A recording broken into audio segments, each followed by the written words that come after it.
Nobody expected him to say it. Not Pryor. Not the veterans sitting nearest to him on the bench. Not the legendary names who would weigh in days later with the specific gravity that former greats bring to moments they recognize as belonging to the permanent record of the sport. Nobody expected it because nothing about the moment suggested it was coming. Ohtani had just been replaced. Lifted for a pinch hitter in the 7th inning of a game that was still alive, still within reach, still carrying the competitive tension that makes late-inning decisions feel like they matter in the way that only close games make things matter. He had walked back to the dugout the way he always walks back to the dugout, with the unhurried, internally directed quality of someone whose outward composure is not a performance but a genuine condition of his competitive psychology. No visible frustration. No body language that communicated disagreement with the decision. Nothing that gave the cameras trained on him anything to work with except a man walking calmly from one place to another. He sat down. Pryor was 2 seats away.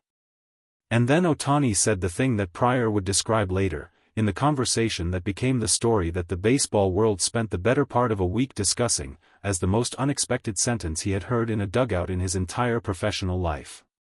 The 7th inning had arrived with a specific set of circumstances that made the pinch-hitting decision reasonable even if it was not inevitable. Ohtani had already contributed offensively earlier in the game, a contribution that, taken in isolation, would have represented a successful night for most players.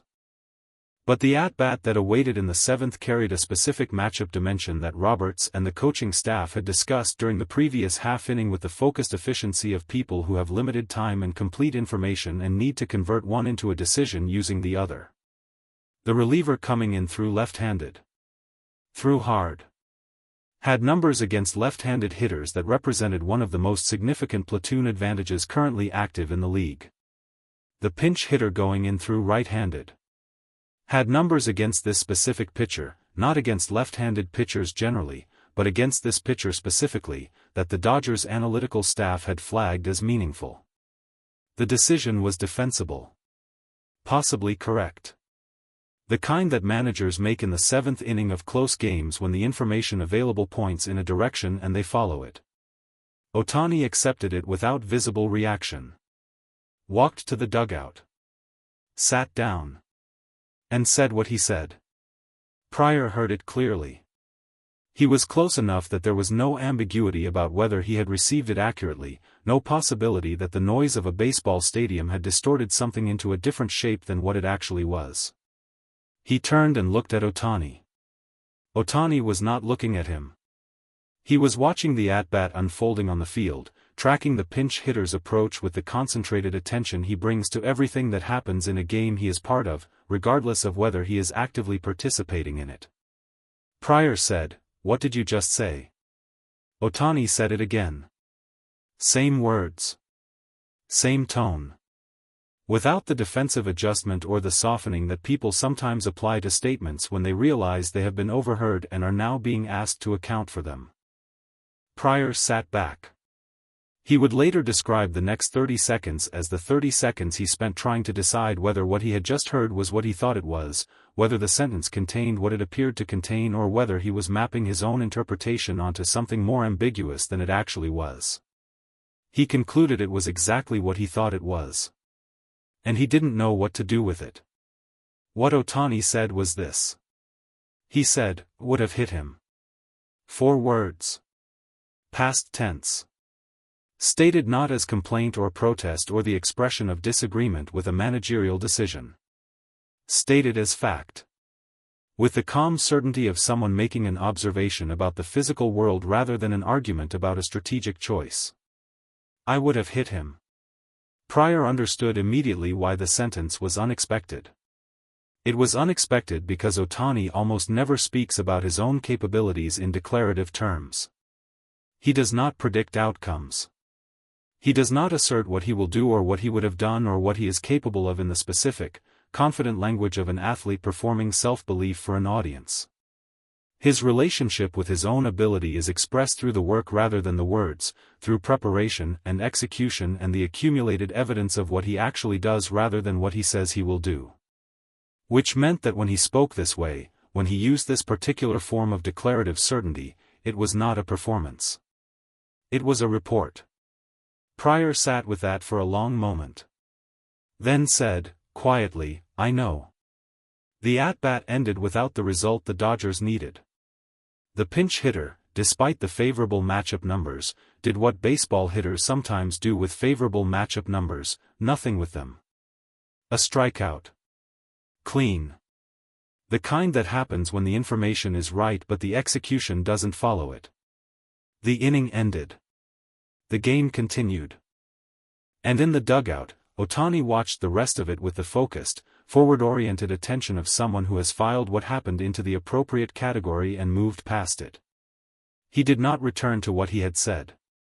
He did not elaborate or revisit or in any way indicate that the 4 words he had spoken were still occupying the front of his mind. But Pryor was not able to move past them as cleanly. He spoke about it 3 days later. In the specific setting that produced the conversation, a media session that had begun as a routine pitching staff availability and had been redirected by a reporter who had heard, through the particular grapevine that baseball media cultivates, that something had been said in the dugout that was worth asking about directly. Pryor confirmed it without hesitation. He said he would have hit him. And I want to explain why that stopped me. Because it wasn't about the decision. He wasn't criticizing the decision. He wasn't telling me that Roberts was wrong or that the analytical matchup was misread. He was simply stating something he believed to be true about his own capability in that specific moment against that specific pitcher. He paused. He said, and the thing is, I believed him. That's the part that stopped me. I've been around elite hitters my entire career. I've watched the best offensive players of my generation prepare and compete and fail and succeed. And I've learned to recognize the difference between what an athlete says about themselves and what they actually know about themselves. He said, Shohei knows himself. Completely. At a level that most athletes spend their entire careers trying to reach and never quite get there. When he says something like that, when he uses that kind of language about his own capability, it's not confidence in the ordinary sense. It's information. He's telling you something true. He looked at the reporter. He said, that's what stopped me. Not what he said. The fact that I knew it was true. The legendary pitchers came after. Not all at once. In the distributed way that former greats weigh in on significant baseball moments, through interviews, through the broadcast platforms that employ them as analysts, through the social media presences that modern retired athletes maintain as a connection to the sport they spent their lives inside. What they said, taken together, formed something more coherent than individual opinions. It formed a consensus. One said, there are hitters who believe they can hit anyone in any count in any situation. Baseball history is full of hitters who believed that. Most of them were wrong often enough that the belief remained a belief rather than becoming a fact. The rare ones, the truly rare ones, the belief was actually knowledge. And you could tell the difference because of what happened when they stepped in. Another said, I faced hitters who scared me. Who changed something in my preparation because I knew that my margin for error against them was smaller than against everyone else. That specific quality, of being a hitter who genuinely reduces a pitcher's margin, is the rarest thing in the sport. Rarer than velocity. Rarer than any tool. Ohtani has it. Everyone who has ever faced him knows he has it. The third said something shorter than either of the others. He said, if Ohtani says he would have hit him, he would have hit him. I don't need more context than that. I don't need the matchup numbers or the pitch sequence or the analytical breakdown. I need those 4 words. Because I know what those words mean coming from him. Roberts was asked about it at his next availability. He said, I make decisions with the information available to me in the moment. Sometimes the information points one way and the outcome goes another. That's baseball. A reporter said, do you regret the decision? Given what Ohtani said afterward. Roberts said, I make the same decision in the same situation with the same information. That's also baseball. He paused. Then said, But I'll tell you something honestly. When Pryor told me what Shohei said in that dugout, I sat with it for a while. Because Pryor believes him. And I've learned that when Pryor believes something about a pitcher or a hitter, there's usually a very good reason. He looked at his notes. Then said, let's just say the next time that matchup presents itself, I'm going to think about it a little differently. Ohtani was asked directly.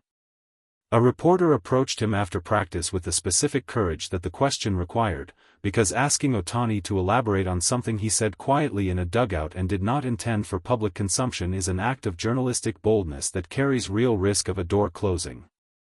The door didn't close. Ohtani listened to the question through his interpreter. Then said, I said what I felt. I felt it clearly. I don't always feel things that clearly in that situation, against that kind of pitcher, in that count, with that much on the line. But in that moment I felt it. He was quiet for a second.